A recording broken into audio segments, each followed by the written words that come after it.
We good? And it started. So we got Dr. Briody on. She's in her basement next to the bodies she just buried earlier. I'm just kidding. So I'm just messing with you. How's it going today? good. How are you? Good. So, yeah, it could take a little while to set this up and everything, but I remember we said this time kind of works for you because we were saying that you could put the kids to bed. Are they all in bed? Well, my husband's putting the bed. I keep hearing them, but he's got it. He's a rock star. He's in the process of putting them to bed. Bedtime Gotcha. was a while ago, like a good hour. So this is a kind of typical routine. For all three? For all three of your kids? He went to bed like our baby's 8 months old. She went to bed a good bit ago. The older two are little gremlins, and they like to sneak out of their rooms. How old are they? 6 and 4, the older two.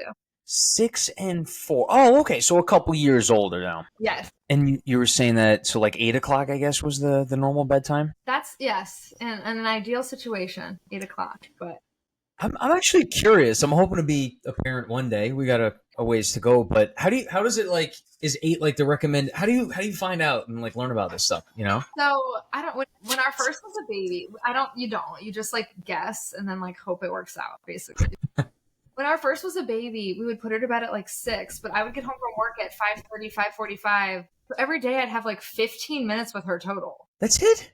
I was like, okay, this isn't like, I didn't become a mom to never see my kids. So we would keep her up until 8 so that I could have a little bit of time with her, and then she would sleep in till 8 or 8:30 or 9 sometimes. I'm like, okay, this works better for everyone.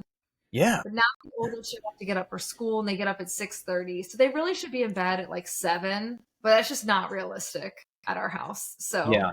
we're all winging it. None of us know what we're doing. Yeah, 7 I feel like will be a bit early, yeah. Oral path I can talk to you about, but parenting, I'm just winging it. And what does your husband do? So he owns a real estate investment company. And so he started around like the 2008, 2009 housing crisis. And he bought up a bunch of properties near Ohio State's campus. And he rents them out to students. So he's got a bunch of units, and he manages all the properties himself with our nephew, who's 27. Oh, that's great. It's good. Such a great idea. Good timing too, right? Yes. Oh yeah. He lucked out for sure. And so a lot of what he does is, just passive. He manages the properties, but he doesn't have to be there every day. So he brings kids to school, picks them up from school. And then we have a nanny also who is home with the baby all day, and then she'll run errands and stuff if we need her to. Oh, nice. No, yeah. Okay. So you have a nanny that's got to help out. I can't imagine like, I don't know how this is all going to work. How do you put the pieces together? What are your hours during the day? Okay, so I am at work from 8 to 5 usually. So I see patients from 8 to 2. No lunch, so we just go straight through. Every day? Every day. Well, except Tuesdays. So Tuesdays are my off day, but Monday, Wednesday, Thursday, Friday, 8 to 2. And then I do slides after 2. And then triage and all the patients who call with issues, we manage all that between 2, and my staff leaves at 4 usually. They leave at 4? They leave at 4. No lunch. So 8 to 4 for them. We tried a lunch. I offered them lunch. They didn't want it. They said they would all rather leave early. So it's an option for them. If they want to take lunch, they can. But most of them, they would rather work all the way through and leave early. So that's nice that you give them the option. And then if you're... There's like some laws about it. You have to give them the option. But like I did it. They didn't take it. They don't want it. So... They got what they want. They got what they wanted, and I've told them, like, you change your mind, we'll adjust. It's fine, so. Now, I don't much because I don't like to stop. I was just going to say, I'm doing the math now because Dr. Roth, Stephen Roth, we were just talking about him before we got on. He was telling me he has 2 half clinic days, so 2 half patient days. You're seeing patients every day of the week except for Tuesdays. So you have 4. I'm heavy clinical. I see about 40 patients a day. So that's 40 or 160 a week, right? 160 a week. Yeah, 40 patients a day. He didn't give me a number of that. That's a lot of patients. I'm frozen, or you're frozen. We're good? Okay, now you're good. Sorry, I missed the last part of it. It froze a little bit there. Yeah. So 160 a week. That's a lot of patients. It's a lot, but it's fun. It's fast paced. So like if I see a patient, they come in, they're referred to me, and I'm like, okay, you need a biopsy. We just do it. Come them up. We do the biopsy. I send them home. 10-minute appointment. Sometimes 15 minutes. If it's more complex patient, like a medically complex person, might take 15 to 20 minutes. Sometimes Sometimes we have to delay biopsies if there's like yeast there. So I'll talk to them about what's going on, give them some medications, have them come back in 2 weeks, and then we biopsy. But it's very fast paced. Like I'm going from room to room to room to room to room until 2 o'clock. And Wow. then I sit down and do all my slides. At 2 o'clock. But then you're also triaging patients in the afternoon after 2, you said. Yeah. But the path, like, it's a slide. So, the patients are waiting for their path results, but it's not like an emergent situation. Like if someone calls and they're having a lichen planus flare or an ulcer or whatever is going on, I can triage them in between signing out a path report. Okay, that's pretty helpful. But then what about putting the slides together? Do you have to put the slides together too, or you have someone who helps? So we actually send all of our stuff to an outside lab. So all the specimens come to me. My team accessions everything. So they intake it, we log everything that comes, and then we send it to an outside lab. They put it on slides. And then the next day they return those slides to us. Quick turnaround. Yeah, it's quick. It might be 2 days later, but it's fast. Yeah. So they do all of that. They gross the specimens, they put them on slides, and they keep the block until the slide is signed out. And then after that, we house all the blocks. So if we need to pull the tissue for whatever reason, I have all those things. So you have specimen from like years ago? Yes. Oh, wow. Wow. There's each state has its own laws on how long you have to keep those. So we keep them and so we can discard them. And then going away to, it was in Pitt, right? It was the whole oral path conference was in Pitt this year, and it's Thursday to Sunday or Monday? What is it? Yeah, so this year it was started Friday morning and went till Monday afternoon. So Friday, Saturday, Sunday, Monday. It used to be 6 days though. So they're really trying to shorten it and do more during our meetings. What do you think about that though? That seems like a lot to pack into 4 days. It is, but when it was 6 days, there were a lot of breaks and there was a lot of time to hang out with your colleagues and stuff. Yeah. But there was a lot of downtime. Like we would have half days with nothing. And a lot of us who need to get back to our families or to our clinics, like I can't just, nobody's working when I'm gone. My partner and I were both at this function. And so when that kind of thing happens, if it's 6 days long, that means slides aren't getting sent out for 6 days. Nothing's getting signed. So I can't be away for 6 days. So it's better if the meeting only lasts 4 days. And also my husband's happier if the meeting only lasts 4 days. Because if I'm gone for 6 days straight, I mean, we have 3 little kids, that's a lot. Do you cook or does he cook? Are you there? Good. I can't tell if my internet is freezing. It must be mine because yours is probably better than mine. I don't know. I'm linked up. Can you hear me? Yeah, I can hear you now. Okay, good. I guess this is going to happen every so often. But my question was, because you said that your husband's happy when you come home and you're not away for 6 days, 4 days as opposed to 6.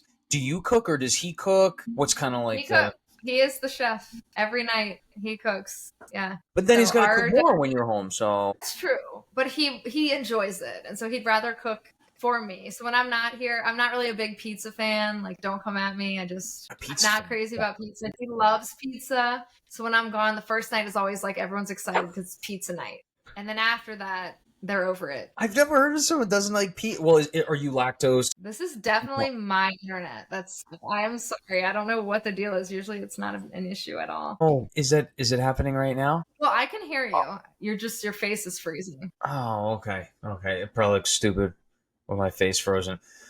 Oh, it's okay.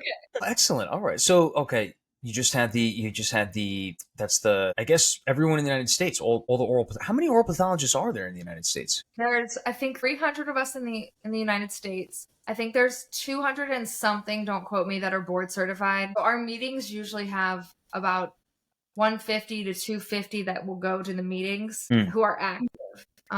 But there's only 20 of us in private practice in the country. So we're trying to, there's a huge need for oral path in every major city. So some of us are trying to, help with an initiative to bring dental students into this specialty. It's not just sitting behind a microscope, although that's fun. Like, I love the microscope side. And I do think there's a lot of, if you are exhausted by patients, which is fair, you know, some of us are. It's really nice at the end of my day at 2 o'clock when I'm tired. It's nice to sit at a microscope and not talk to anybody except my computer. You know what I mean? And that's a good point. Yeah. and I'm still working, but I get to use my brain more without that high level of stress of, you're doing a procedure and you're managing patient expectations and pain and Yeah. talking to them about their diagnosis. I love doing that, but it's nice at the end of my day to sit down and just look at a slide. Right. Exactly. It gives you kind of your social skills a break for a little while. But you were doing it 6 hours, 8 to 2. That's a long Yeah. day. It is, but it used to be 8 to 4 and 2. I've kind of played with the times a little bit. 2 o'clock is my, okay, I'm done at 2. Yeah. I mean, that's a long time. I should until 2, and then after that, I'm tired. And it's every day too. Do you ever have to like go past 5, or it's usually at No. 5? You're Well, if my partner's gone, then there's just a little bit more to do. So sometimes I'll go past 5, or sometimes I'll go in on the weekend for just an hour or so, just to kind of catch up. Yeah. That's pretty rare. Once every couple months, nothing major. I imagine. Yeah, it's mostly charting. I mean, you do this now. You're gonna do it then. It's a lot of documentation, and sometimes you just don't have time that day to finish it.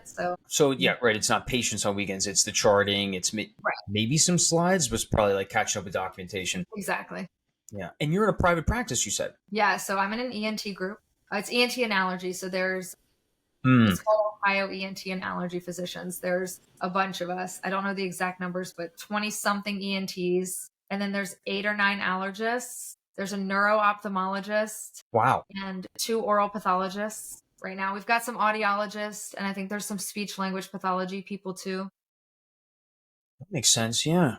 There might be more. So that's just a ultra head and neck facility, it sounds like. Yeah, so we have a bunch of offices around Columbus. So we're in Columbus, Ohio, and I want to say like 9 offices, maybe 7, I don't know, but they're scattered all around the Columbus area. And so I go to 2 of the offices to see patients. Well, okay. I was assuming that it was one facility this whole time. So it's 2. Which days are you where? So I am like northeast Columbus almost every day. And then once a month we go to Grove City, which is southwest of Columbus. But as we get busier there, we'll add more days. I see. Okay. So all the ENTs, everyone, or pathologists do the speech and language pathology as well. I guess everyone's just sending them to one of those 2 facilities. Is that how it? No, so there's a bunch of other facilities. So we've got, I think there's 9 total. So every office, almost every office has ENT and allergy. There's one office that just has allergy, and there's a couple that maybe just have ENT. But we try to have both at each one because they go hand in hand a lot of the times. Right, but when they need a biopsy or they need an evaluation, because they send it to your office because you don't. Yeah. They just, some patients drive, and I have patients who fly to see me because there's not a lot of us. Fly it around the Columbus area? No, they fly from I have patients from South Carolina, North Carolina, Florida, Louisiana, Denver, Colorado area. Wow, they're flying in from far. Yeah. Do you find that some of these patients have found you through Instagram and social media? So some, yes, but I think more so I lecture a lot, and I think they find me through their providers at those places because I've lectured. You traveling a lot to lecture? Yeah, I do about 30 lectures a year. Woo. So I have a little break. I just had one every single week until last week. So I have a break for 2 weeks, and then I start back up again. So I'd have one in town here. At one of the local Seattle study clubs. And then in May, I go to the Pacific, I should know the name of it. The Northwestern Pacific Northwest Dental Conference in Seattle. And then the next week after that, so I come back home and then I go back to Spokane to lecture. And then I go to Florida for the Gulf Coast Dental Conference. Then You're all over the place. Wait, so just to take a step back, you said that the few times you're away that your husband and the family gets to have pizza, but now it's sounding like every week. Yeah, they're gonna stop liking pizza, I think. They're getting pizza every week now. Now I'm like, all right. I bring my kids a gift every time I go. So they call my regular work. And if I have to travel somewhere to lecture, it's called big work. And if I go to big work, they get a gift. So they like big work. They like big work. They don't love it, but I just, here's a gift so you don't feel bad that I'm not here. Oh. And they thrive. They're used to it. It's been like this since they were born. Like they don't know any different. You know what I mean? They miss me, but it's good for everyone. You got a killer schedule. Killer schedule. I mean, you're seeing patients every day of the week. Are all these lectures on weekends, or there's sometimes during the week? Oh, so if they're during the week, I just cancel clinic. So I see patients 4 days a week. And if I'm gone for lectures, I'll usually add on that off day. So Tuesdays are my usual off day. But if I'm going to be gone on Friday, a lot of times I'll add the Tuesday back. Got it. Bring them on to the Tuesday. I see. A mosquito just got in. It's a little warmer today, and that's a big one. That's not good. What city are you in? I'm in Manhattan, and okay. It was like mid to high 60s today, so it got a bit warmer. I had the window open because otherwise it gets really hot, and now everyone's just come on in. All right. Anyway. Yeah. We are in Ohio. We don't have mosquitoes yet, but I'm sure they're coming. Well, they're coming. They're on their way. I'm going to send this one or two over to you too. I grew up in Louisiana. I've had enough of the mosquitoes. So what do you just for dental school you went to Ohio State, or what about undergrad? So dental school and undergrad I did in LSU. So LSU undergrad, Baton Rouge, and then dental school was New Orleans. And then as soon as I finished dental school, I came out to Ohio State for residency. Okay, and that's where you met Steve. Gotcha. And you decided to stay.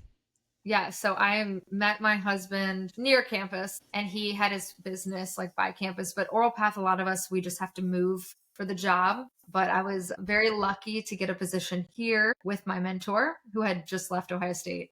So I worked with him. We were in a derm practice for 5 years, like a dermatology. Yeah. And then we kind of outgrew the space. So close to the 5th year mark, I decided like I really need more space, more help. And so I reached out to this ENT group, and they were like, yeah, we'd love to have you. So I joined them, and so I started out with just 2 operatories.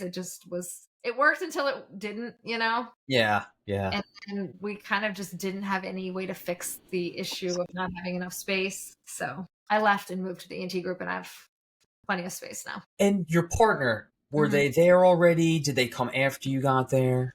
Dr. Allen, who was my mentor, was at the derm group with me. He came with me to the ENT group, but with the intention of retiring. But he wanted me to find someone to replace him before he retired.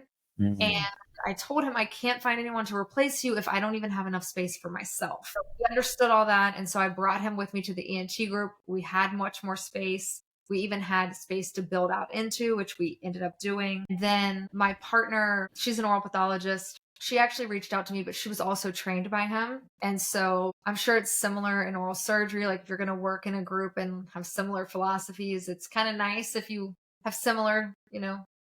Absolutely. Yeah. So we treat patients very similarly, and just because they're trained similarly. So I brought her on in January of 2023. Oh, so you brought her on. Nice. And how long have you been at that group for? So the ENT group, I just made 2 years in January. So I just became a partner in January. Congratulations. Yeah. And so she's been with me. I was there for a year, and then I brought her on. So she's been there for a year.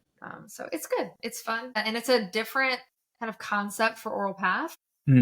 Most of us are, in schools or hospital systems. And so we're one of the few that offers kind of comprehensive care in practice. That's a really good point too, to work with someone, whether it's a partner, whether it's an associate, but in a group that has similar philosophies. Because I was just talking to someone, one of my friends in orthodontics, and he went to this practice where not everyone trained under the same people, but they have much different philosophies. So a patient might come in this week when he's out, and the other provider will be like, yeah, we're going to do this and this. It'll fix that tooth there. Right. And then 2 weeks later, he comes in, and his whole plan is like shifted back 2 months. And problematic, even though they're not wrong. Right.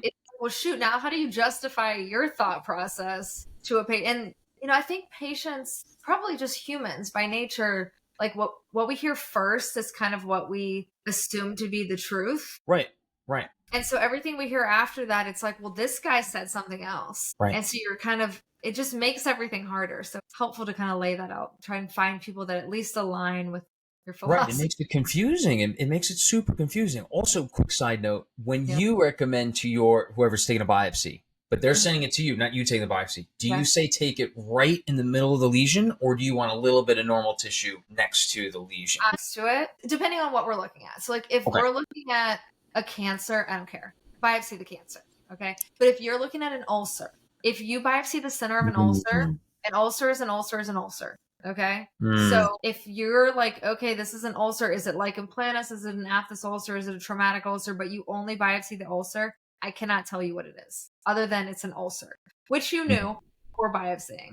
So if you want a more accurate diagnosis of what's going on, take a sample right from the edge of the ulcer, including part of the ulcer, but it doesn't have to be normal, but like say there's hyperkeratosis around the ulcer. You get a little bit of that hyperkeratosis and the ulcer to submit. If it's a cancer, I like to go right on the edge of the cancer. So like a little bit of maybe dysplasia or a little bit of, it might be normal, it might not be, into the cancer. Because I like to see that transition of the epithelium into tumor. Right. I see. Because I remember there was, I forget who it was now, but an oral pathologist was saying, just get it right in the middle and send it out. But now, I always question that.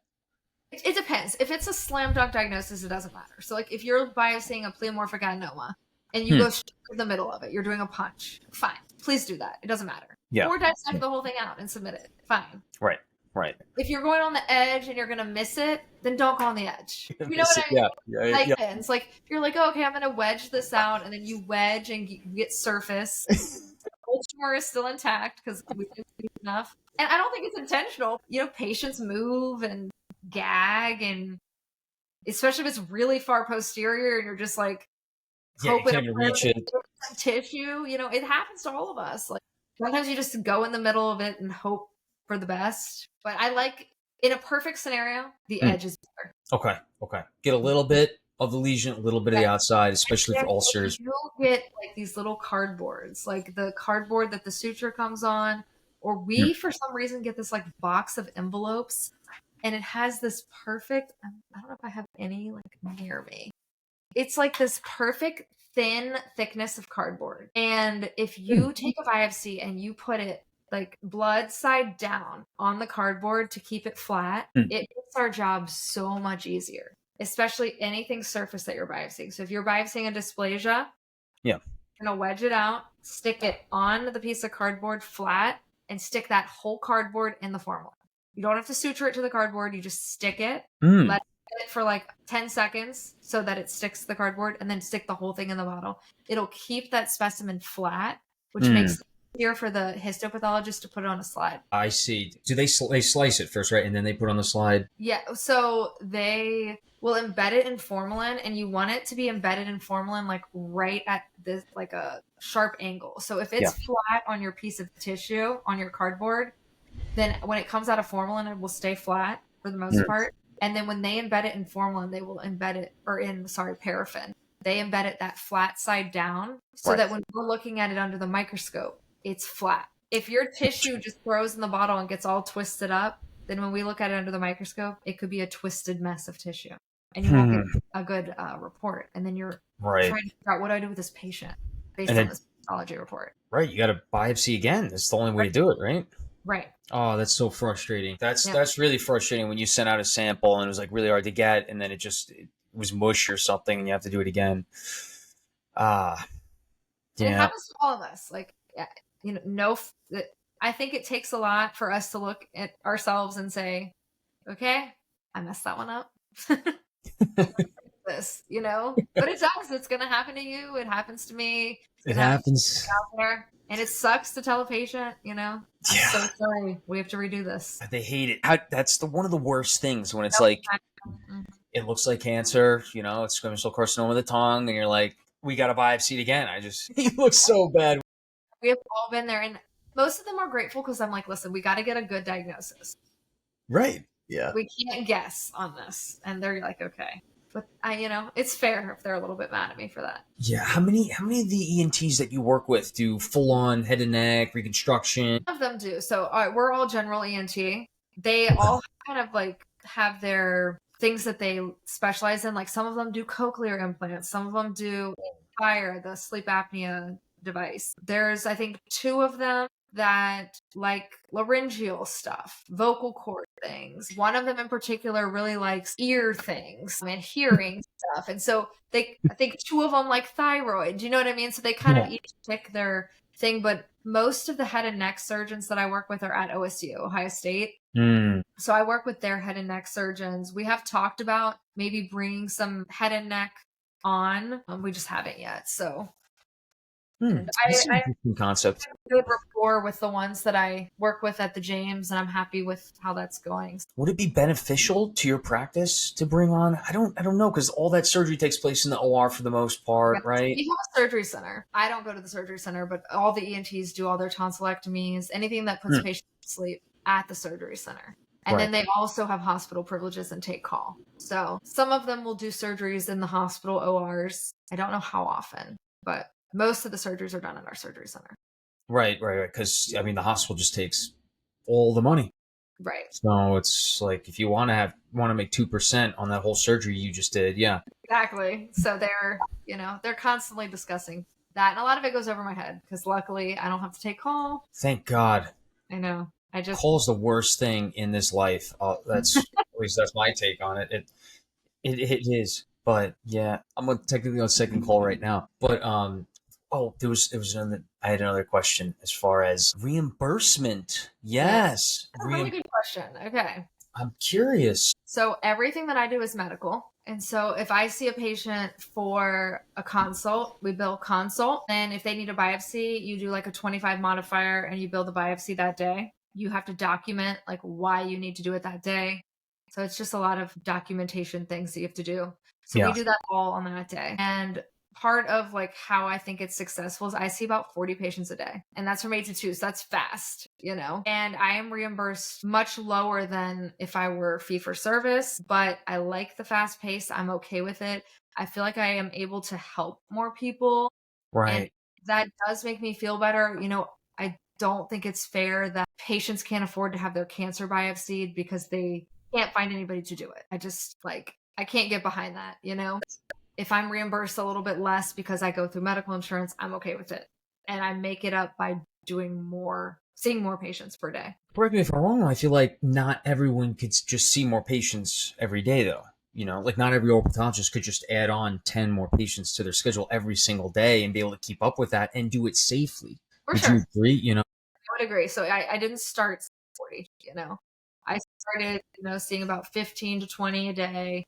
And then I was like, all right, I'm standing around a lot, like literally. So I'm ready. Like I was getting faster. So I'm like, okay, let's add a few more. And so it would just like a few at a time. And I think I could see more than 40. Honestly, I have an amazing team. They help a lot of the triage stuff. I don't know that I could see like 20 more a day or anything like that. But, Not yet. Not yet. I mean, the more you do and the more comfortable you get with this, like, there's a lot of oral diseases out there, but the more common things are more common. So, it's not hard for me to talk to a lichen planus patient because I have a ton of them. And I give them my spiel. The PVL patients, which is like proliferative verrucous leukoplakia, I have a ton of them. They get my spiel. We have handouts. So like we've kind of molded it where, we can safely do it. And if I couldn't safely do it, I wouldn't do it. You know what I mean? Right. That's a good idea, the pamphlets. Huh. Lots of handouts. Like, listen, I gave you a lot of information today, but here's your reading material. We'll call you in 2 weeks with your biopsy results. Write your questions down. We will answer anything you have. Most of them really don't have a whole lot of questions because they're given all this stuff to take with them. They leave knowing what I think. Like if I see someone and I think they have cancer, I'm like, this looks like cancer. We're going to biopsy it today. And I don't think you should tell someone, yes, but I don't think you should do that unless you're confident. But I've told hundreds and hundreds of people they have cancer. You know what I mean? Yeah. So be honest with them. Like, I don't think the mental torture of waiting a week for me to call you and tell you have cancer is fair. I know what I'm looking at. Tell them now. You explain to them that you have a plan. They don't feel like they're being like lost, I'm like, I'm going to refer you today. Biopsy. We're going to refer you to the head and neck. We'll schedule that appointment for you. All you have to do is show up. I will call you and tell you when you need to go.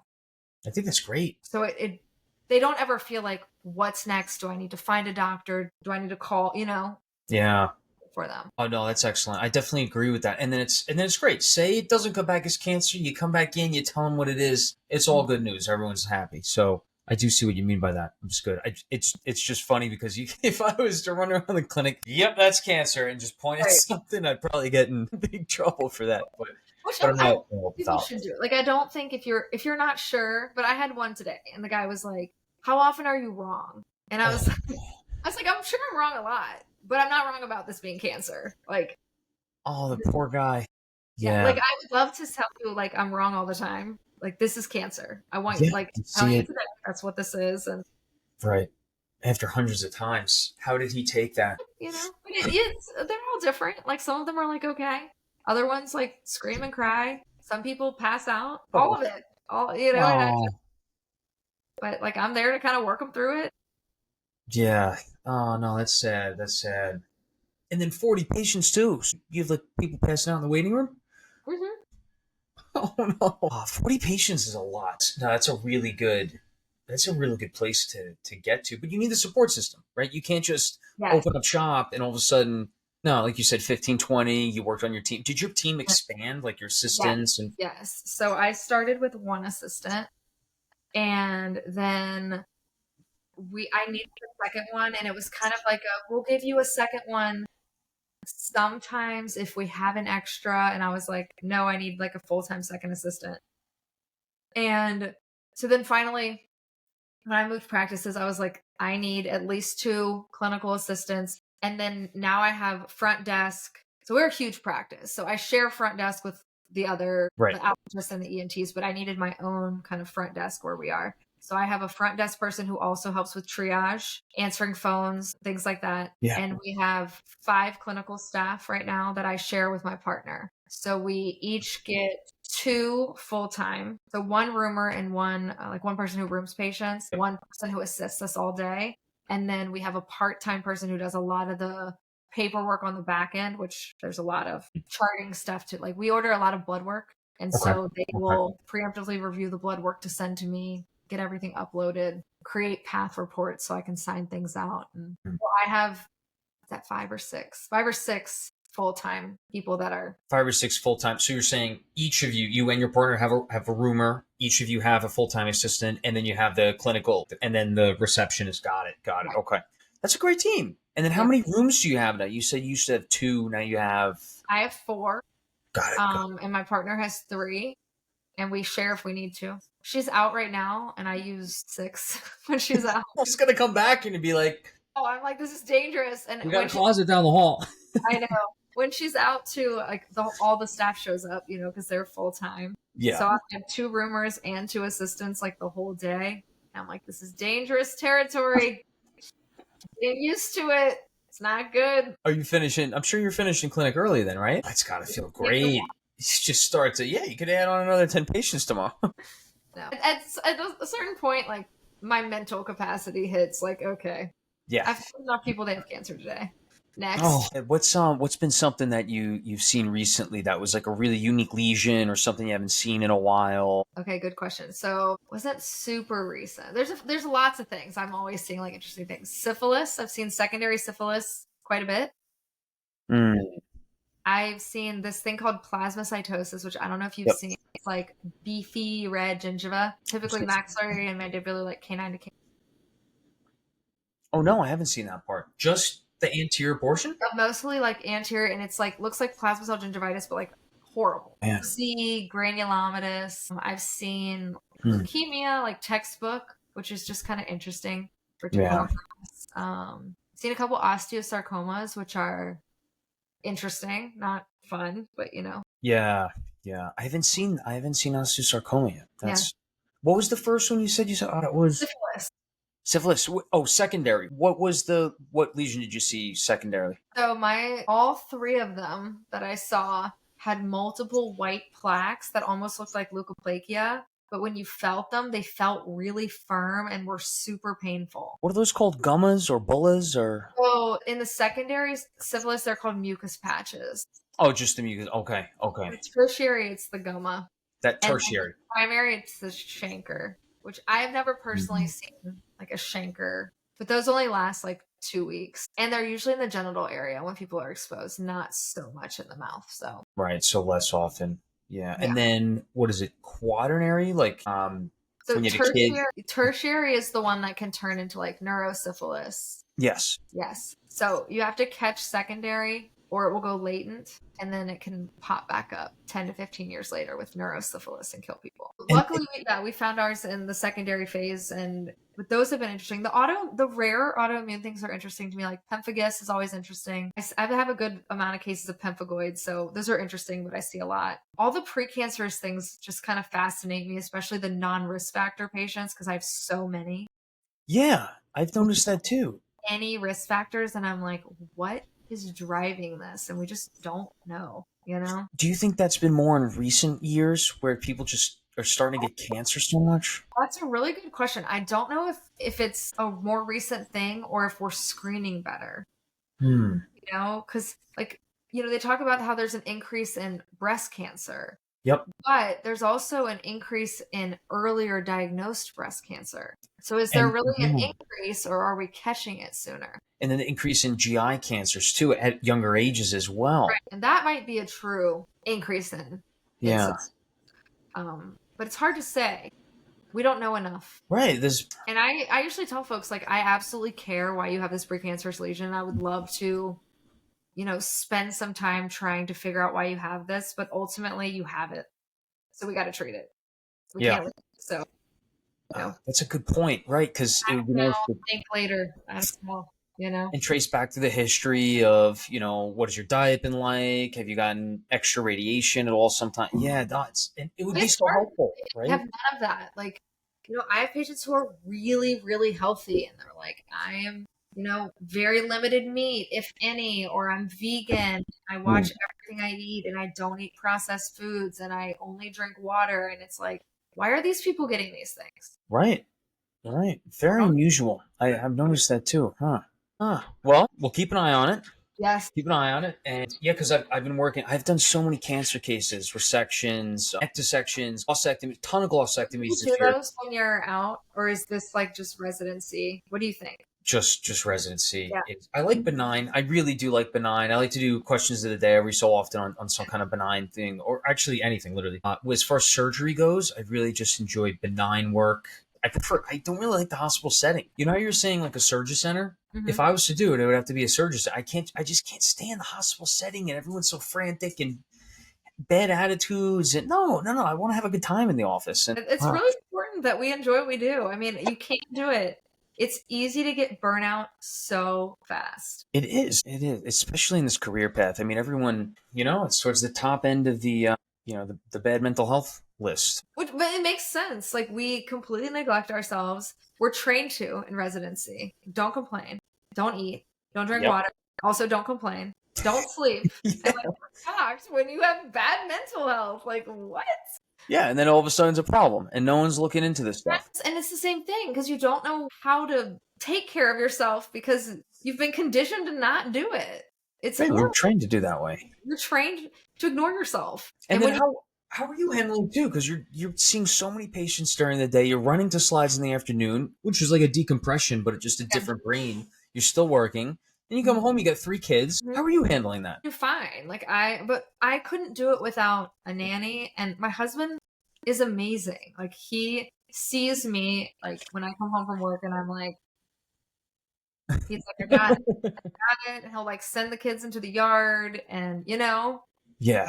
So I think having a good support system, but I also am very vocal about, like, I'm at my breaking point. So I'm gonna go take a shower. Nobody bother me. And he will attempt to keep them away while I'm doing that. You know what I mean? But like, I think that I can recognize, you know, when like this isn't right, or I can't sustain this for a long period of time. Before I brought my partner on, I was working till like 7 or 8 every night. And again, like, I loved what I did, but I felt it. I felt the burn, you know? Yeah.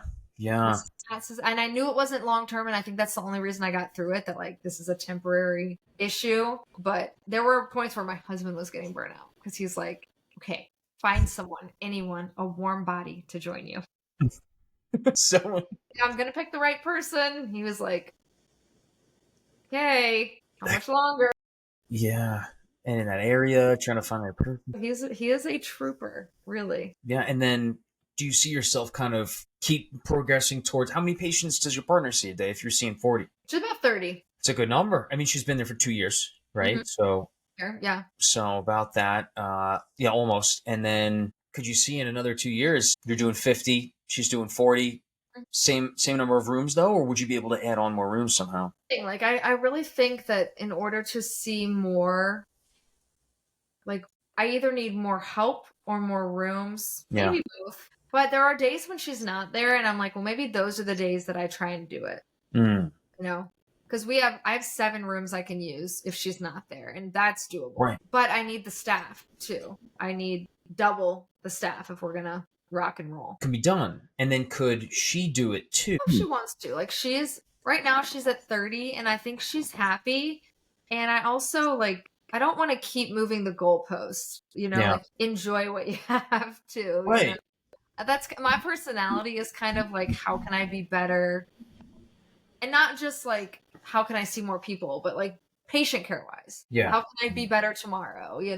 That's kind of how I've always been, like looking forward to, how can Right. we And then dentists to go into oral path? How can we reach more people? How can we catch these things before they turn into cancer for more patients? And how do we see more patients? And that's just my personality. So I kind of thrive on that, but I don't think everybody does. And I don't think it's fair to expect them to. that's also true. Yeah, that's a good point. You got to find your sweet spot. So maybe 30 is the sweet spot. 40 is the sweet spot for you. That's probably the number one thing to make sure that you're excited to go back into work every day. The same topic though, the question I had was, in that 1 year in the new practice where you were on your own for a while before your partner came on, I mean, you were still traveling during that time, right? You did that. And when you're traveling and doing talks and stuff, you're going there. Mhm. See, I like the whole Zoom thing because it's like, all right, let's open up. Let's just let's sign in.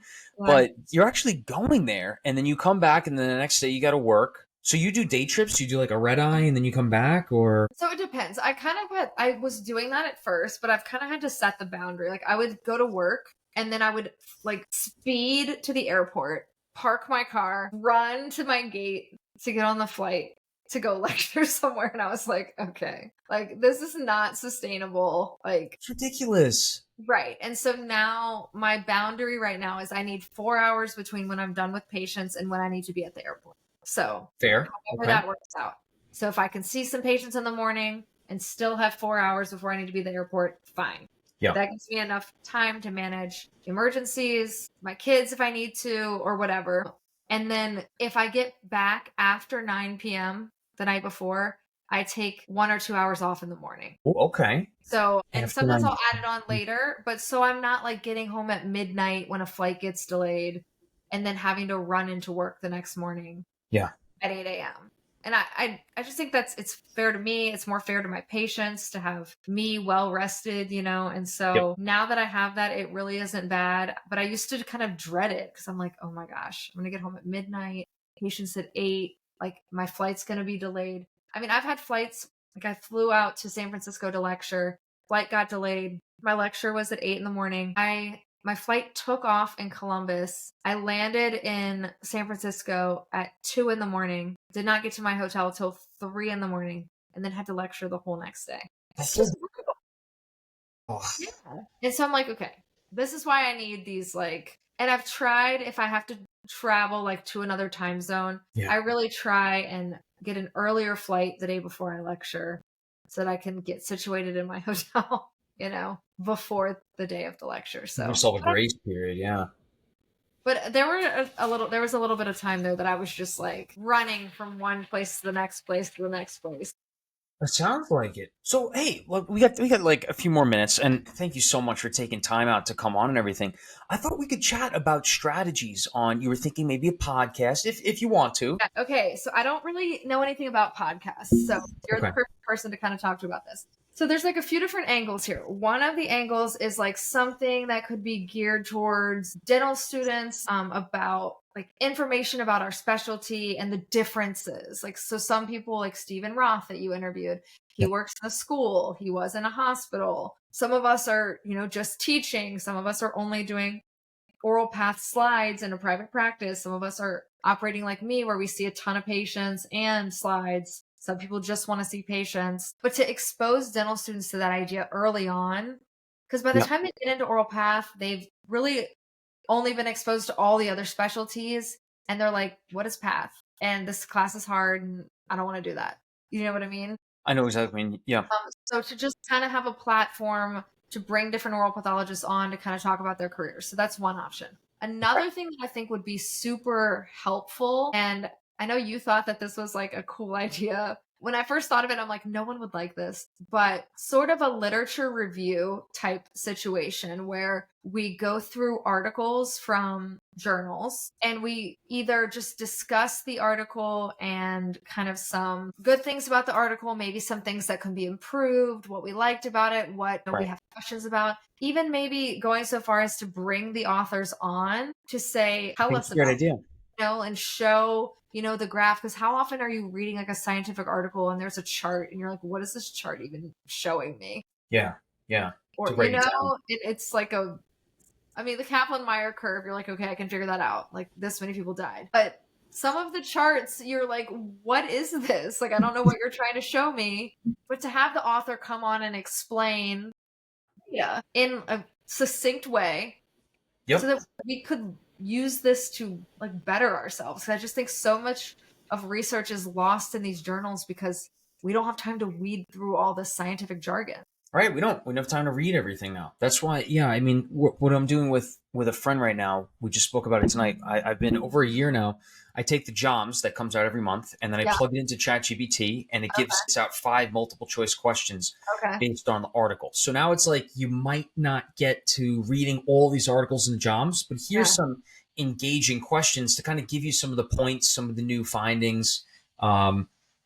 And so something like that, right? Well, not an hour long for each topic, but maybe like a minute little blurb. So like if you're driving to work and you're like, what are they talking about today? Or like, what's the newest, thing for managing osteoradionecrosis? Like 10 minutes and then you're done. You can listen to your music for the rest of the way. I don't think it's healthy for anyone to be listening to this all day, Just I thought would be kind of cool and helpful. So there's a lot of keys. If I was to give like a marketing, branding, content spiel, there's a bunch of keys to doing it that the number one thing for you though is like, I don't know how much time you have in a day to do this. You know what I mean? Like, and you can't just start something and then wait a couple months for it to like gain traction, quote unquote. And I can tell you right now that podcasting gains traction the slowest, by far and away the slowest. So the patience needs to be at the top, but the audience, the community, the following, if you will, is the truest. It's the best. It's literally a family. So it's completely opposite, right? Patience literally does win that race, but there's so many different things you could do. And what I would suggest you to do, but I don't know if you could do it, is all of it. And why? Because after 3 months, you're going to be like, this is doing really well. So you're doing 3 things. This one's doing really well. This one's really not, but I find this most exciting. I always look forward to doing this one. And then the third one, you're going to be like, I don't like, I'm pretty neutral to doing this and it's okay. But it's quick. I could do this fast. You see what I'm saying? It's going to be some weird organization where you're going to like one thing, you're not going to like something, but it gets you most engagement or likes or follows, whatever. And then another one where it's like quick. Okay, it's going to be something like that.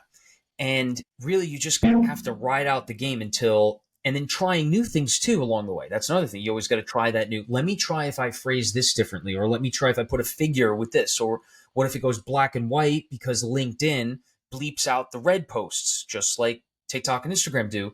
And then you get no views. I just put up a post on Sunday. I do the little question of the day, and it was like an exophytic lesion of the buccal mucosa. But it was very pink, but I think it took it for red. In about 30 minutes, it put like gore that's blocking it, or what? Yeah, and this was LinkedIn. Instagram does and TikTok, these 3 platforms, they will try and censor it as quickly as possible, like the goriness of the red. I don't know if any of my Instagram posts have been censored. But a lot of them you have like stuff in the background, I think, right? Not really. A lot of them are just like pictures of like, okay, let's look here. Because then like Dr. Wahan, he's... Okay. So like this is the post. So that's like a tongue and yeah, picture. But like I'm I've seen surprised. less gory stuff get censored. So why isn't mine getting censored? It was basically the same exact thing. I mean, it was LinkedIn, but basically the same exact thing of what you just showed, just a little more exofied. It was like a Yeah. pedunculated kind of thing. I don't know. Interesting stuff. So you want to stay away from things that are just going to get you censored, because if they get censored, they get no views, nothing. But like I want to see how, if I could help you on your next step. Like, do you Yeah. have any questions on I have like questions, like a million. Like what? number one, like what's your setup? What computer are you using? This is a 12-year-old MacBook Pro. Okay. I can send you all the things. I got a Logitech Okay. 1080p camera thing. I got a little ring light, $20 on Amazon. I have Here you can see oh, you got a big one. it broke, so it's just kind of sitting here. It's a good one. It's got like this thing. Before I broke it, it was good. I'm gonna get another. And then that you could put your phone in the middle of it, right? It does really good when it works. That's pretty good. Another one, if you know that this one is just like it just clips onto Okay, nice.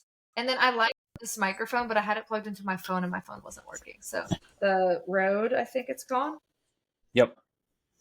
What microphone do you use? Those are great. This is Mizuno. Everything's Amazon. I just buy everything on Amazon. And then there's like one of the you can't see it, but it's here we go. It's like a trackpad to plug in all the USBs. That's like $5. But yeah, it's just I think the biggest thing is Hey, when you save these, where do they go? All of these. they go onto Riverside, and then I download them. I put the transcript into ChatGPT with my prompts, and then it spits it out, and then I select like the questions, the important quotes, and then just other stuff, and I put that into the caption for podcasts and YouTube. I get it down to it takes like 30 to 45 minutes after recording Okay. to get it posted on YouTube podcast. I got X up there, LinkedIn, a couple things, because you want to get a good spread. Because I'm sure you're just as busy as me. AI, you could just use AI. What are you going to do when you go into practice? Are you still going to keep this up? I'm going to be able to do even more. Day one of like big boy. Yeah, I haven't quite practiced. I haven't given it I'm gonna keep going. It's probably gonna shift over time, but it'll be different. I think I want to see for you, how can we make it so that things are engaging on a different level? Yeah. And oral pathology, everyone loves to do questions. They love to guess on like, oh, is that squamous cell carcinoma? Is it rhabdomyosarcoma? Or like podcasts are cool, but you need also a visual because yes. like, okay, I'm going to describe this tongue lesion to you. Like, I actually think that that's fun when patients are doing that because I try and guess what's going on before I look in their mouth. But like, from a general standpoint, like that's not super helpful. That's a good point. Yeah. So you need like that ability to show photos as well. Yeah. Yeah, because if you just describe everything radiographically or clinically or histologically. Right now, like when I'm making videos, like most of what I'm doing is in Canva. Do you use Canva at all? I know what it is. I haven't used it though. Yeah. It took me a while. I'm like just learning, and I'm a noob because I'm like things and I'm like, oh, my face, my eyes are closed. It's fine. Just post it. So just throw it up. Better than not posting, right? Absolutely, yeah. And you guys are killing it. YouTube is so good. Yeah.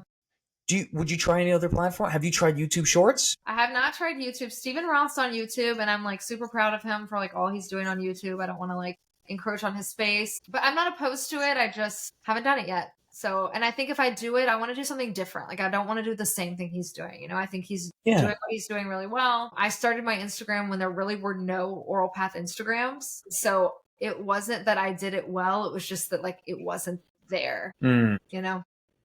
Right. The lesson. I became like one of the very first oral path resources on Instagram. Less saturated. I do know what you mean. Yes. But you haven't tried just same video, but posting it, taking it from Instagram, posting it on YouTube Shorts, just changing the title, because it's a lot of like, it's like titles around search engine, because YouTube's the second largest search engine, so it's gonna filter things based on whatever the person searches.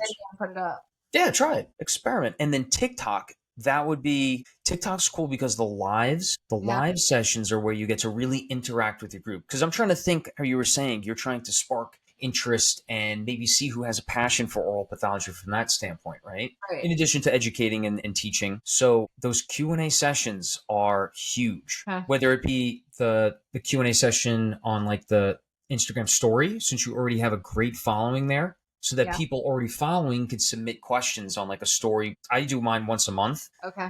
That goes really well because people get to ask their question and you could answer it directly in a video format. That's the best detail they're going to get, you know, and it might be someone on the other side of the world. Lives on Instagram are better because that starts to form the formulation for, oh, there's that mosquito, that formulation for, sorry, I hate mosquitoes. I'm sure you do too in Louisiana, but the lives start to formulate a recording for your podcast too. Right. And then with your podcast, you could host events like once a month, once a quarter, where like in 2 days with Steve, where he's hosting for our Students of Dentistry I don't know, Instagram thing. We're going to do the trivia, diagnosis trivia. Yeah. And we do that once a quarter. And that's engaging. We give awards to whoever wins. Right. Oh, there's so many avenues you could go. I'm excited to see how you want to do this. Yeah. So hopefully it goes somewhere and doesn't die. And within text you though, because I will need, you know, you could be my mentor, my AI mentor here.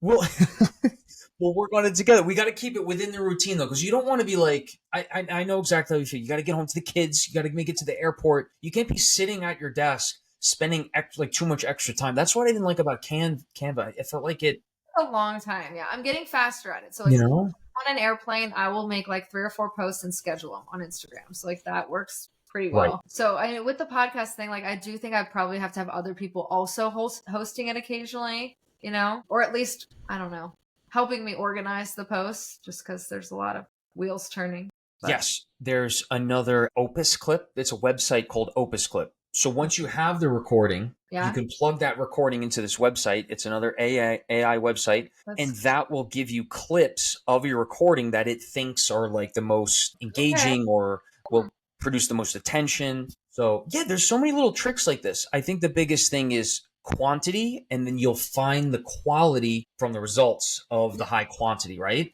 And then by getting the high quantity, you need it. This is what no one does. Everyone just thinks they're going to sit around every day for 2 hours making a post. No, it's got to be lightning fast, already in your routine. So it's not, you don't have to step out of your routine to do something. It's like just built in it already. And that's where, no, I really appreciate it because I got to learn a little bit about your routine. You're in this one office most of the time, 4 days a week, 1 day. No, it's going to be a work in progress, but I'm excited. This is going to be fun. Yeah. So we'll see where it goes. Yeah. I won't keep you any longer. Thanks so much for coming on, Dr. Briody. This was fun. Happy to do it again. I mean, we, you know, if there's anything interesting here for you, but we will. Yeah, we will soon. We will in the future. I usually like to do everyone either every 6 months to a year if I can. So yeah, we'll touch base, but also let's keep in touch because whatever next thing you're looking to try, just let me know. Like, go for it, but let me know. I want to work with you on it. That sounds awesome. Well, thank you so much. Good luck with everything. Thank you. Keep me posted on your big boy job. August 15th, the big boy job. Oh, it's going to be here before you know it. The light is at the end of the tunnel here. That's right. Thank you. Of course. Well, thanks for having me. Likewise. All right, I'll hit stop now. All right, bye-bye. Good night.